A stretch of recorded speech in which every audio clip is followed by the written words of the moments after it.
నమస్కారం. బీఆర్కే భక్తి ఛానల్కి స్వాగతం. ఇవాళ మన స్టూడియోలో బ్రహ్మశ్రీ వెన్నంపల్లి నిశాంత్ శర్మ అవధాని గారు విచ్చేశారు. ఆయనతో మాట్లాడదాం. నమస్కారం గురువుగారు. దేవా. గురుగారు, ఇప్పుడు పెళ్ళిళ్ళు అయిపోయిన తర్వాత, అంటే ఒక జంటకి వివాహం అయిపోయిన తర్వాత అన్ని క్రతువులు అన్ని కార్యక్రమాలన్నీ పూర్తయిన తర్వాత బయటికి తీసుకొచ్చి అరుంధతి నక్షత్రం అని చూపిస్తారు. దాని యొక్క ప్రాముఖ్యత మాకు తెలియజేయండి. ఖచ్చితంగా తల్లి, ఎందుకనంటే ఇది అందరికీ తెలియాల్సిన విషయము. చాలామంది అంటున్నారు బ్రాహ్మణులు పుట్టాకనే కుల మతాలు వచ్చినాయి, అవి వచ్చినాయి ఇవి వచ్చినాయి అని చెప్పేసి అంటున్నారు. ఇందులో ఇక్కడ మీరు ఇది విన్నాక అప్పుడు బ్రాహ్మణులు కులాలు పెట్టారా లేకపోతే ఎవరు కులాలు పెట్టారా అనేది మీకు అర్థమవుతుంది. అలాగే గురుగారు. అరుంధతీ దేవి అనేటువంటిది ఒక ఎస్సీ కులంలో జన్మించిన ఆమె. విన్నారా? ఎస్సీ కులంలో జన్మించినటువంటి దేవే అరుంధతీ దేవి. వివాహం ఆడింది సద్బ్రాహ్మణుణ్ణి. ఎవరు? వశిష్ఠ మహాముని. మనకు సప్త ఋషులు ఉన్నారు. సప్త ఋషుల్లో ఒకడైనటువంటి వాడు వశిష్ఠుడు. ఆరోవాడు. ఆ వశిష్ఠుడిని వివాహం ఆడిందే అరుంధతీ దేవి.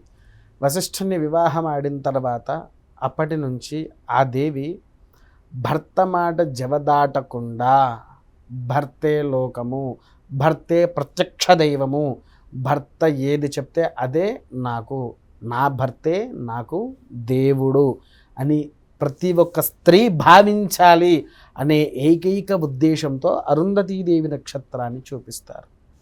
చూడండి, ఇక్కడ తను పుట్టింది ఒక ఎస్సీ కులములో అయినా లోకానికి ఆది దేవత అయింది. లోకానికి ఆది దేవత అయింది. వివాహం ఆడింది సద్బ్రాహ్మణుడైనటువంటి వశిష్ఠ మహామునినే కదా వివాహం ఆడింది. అవునా?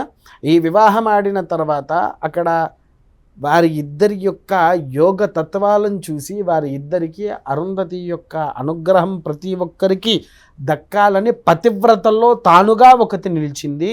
నక్షత్ర రూపంలో అవతరించింది. నక్షత్ర రూపంలో అవతరించి ప్రతి ఒక్క వివాహమైన జంట అదిగో చూడు అరుంధతీ నక్షత్రం అంటే ఆ అమ్మాయి ఎప్పుడైతే నిజమైన అరుంధతీ నక్షత్రాన్ని చూసిందో అప్పుడు వారికి పరిపూర్ణత అనేది దక్కుతుంది. అందుకోసమే చూడరా తల్లి, పూర్వము వివాహము ఉదయంలో జరగకపోయేది, రాత్రి అయిన తర్వాతనే చేసేది. ఎందుకనంటే నక్షత్రము అనేది అది కనిపిస్తుంది కాబట్టి, పగలు కనిపించవు కాబట్టి. ఇప్పుడు పగల్లో కూడా వివాహాలు చేసేసరికి చూపించేసేసి పక్కకు అది కృతూతత్వ దోషాలు అనేది పడుతున్నాయి. కేవలం దాని వల్లే అలా అవుతుందా గురువు? వాటి వల్ల అలా అవుతుంది. అంటే కృతూతత్వ దోషాలు ఎందుకు అవుతుంది అని అంటే ఇది ముఖ్యంగా ఈ కలియుగంలో నడిచేదానికి ఖచ్చితంగా చెప్పాల్సింది.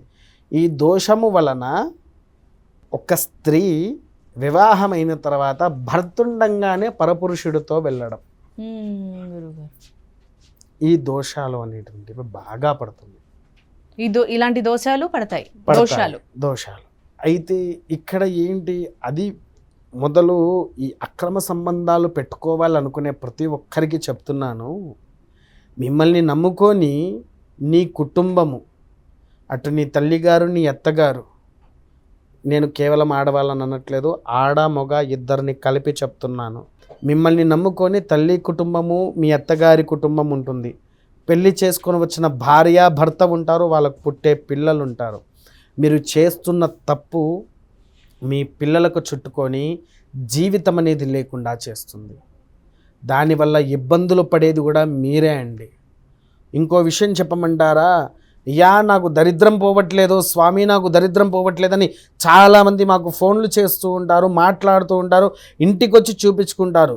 ఎప్పుడైతే భార్య ఉండంగా భర్త కానీ, భర్త ఉండంగా భార్య కానీ పరపురుషుడితో కలిస్తే నీచమైనటువంటి దరిద్రము నీ కంటకా తప్పదు.